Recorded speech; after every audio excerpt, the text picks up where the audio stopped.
It is my 7th video of the same chapter, Principle of Inheritance and Variations. Today in this video, there is one topic, Mendelian disorder. In previous video, I also told you about the Mendel disorder.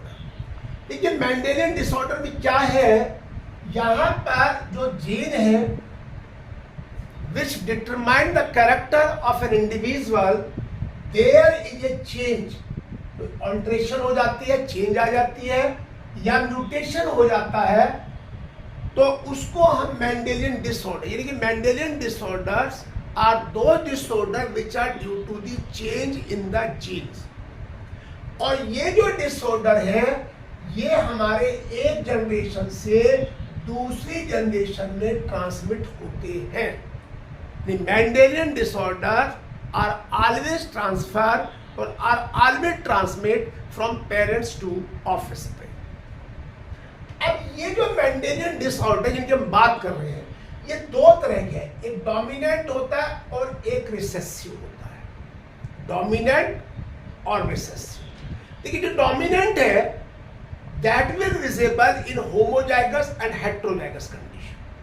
तो यहां पर autosomal dominant की बात आ रही है. ये जो autosomal dominant है, it is present on the autosomes. जो हमारे ऑटोसोम्स है उनके अंदर प्रेजेंट है, और ये ऑटोसोम जो है controlled by the dominant gene. और ये हर जनरेशन से एक जनरेशन में से हर जनरेशन में ट्रांसफर होता है, कहीं भी स्किप नहीं करता.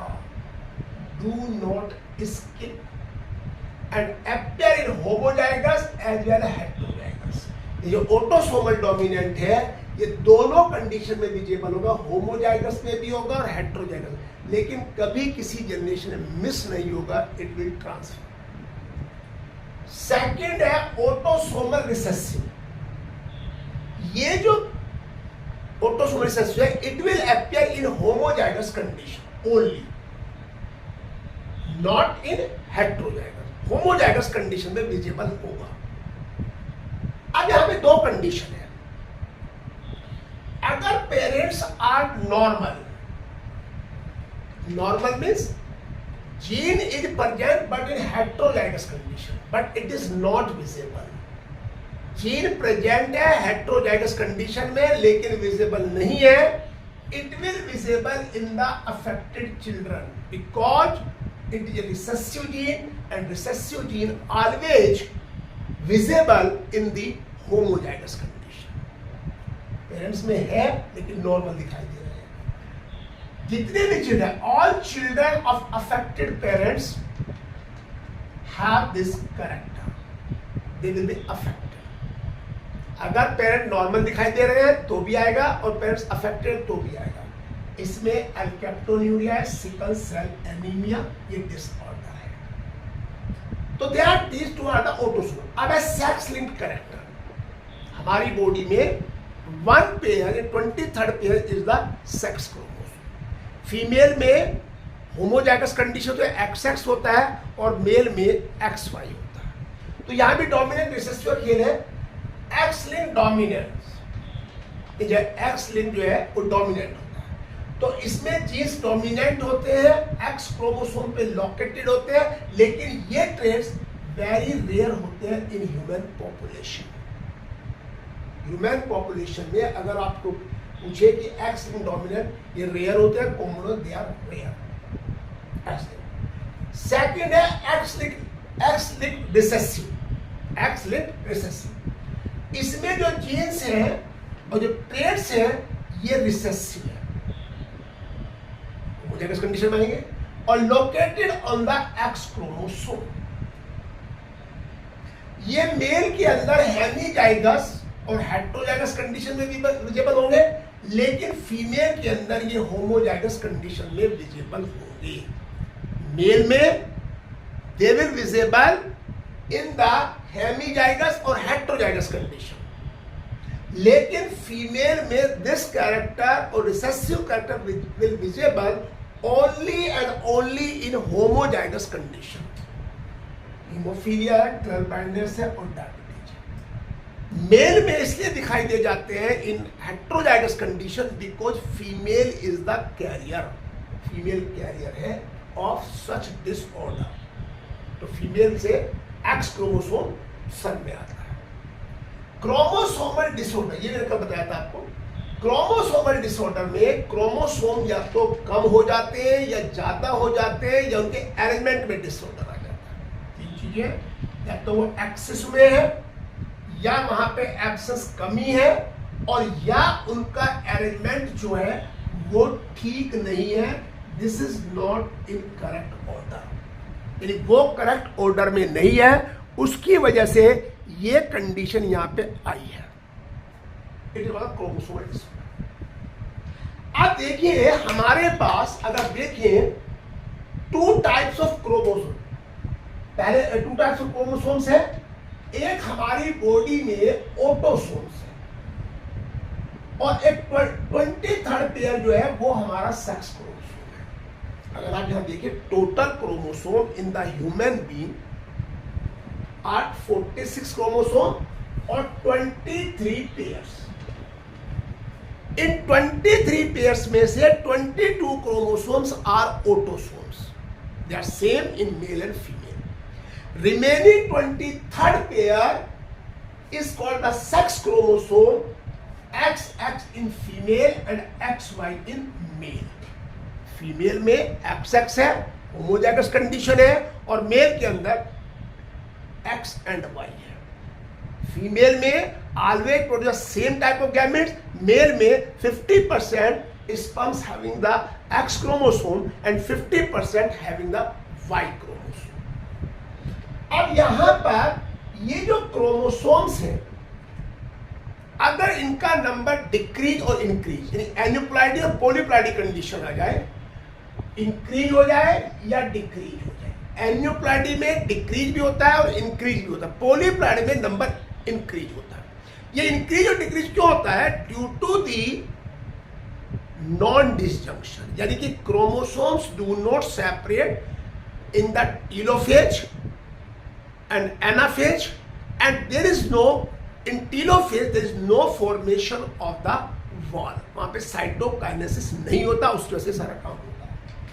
अब यहां पर हमारे ये डाउन सिंड्रोम है, ये डिसऑर्डर है, ये हमारे क्रोमोसोमल डिसऑर्डर है, ये क्रोमोसोम्स की वजह से इनमें डिसऑर्डर आ रहा है।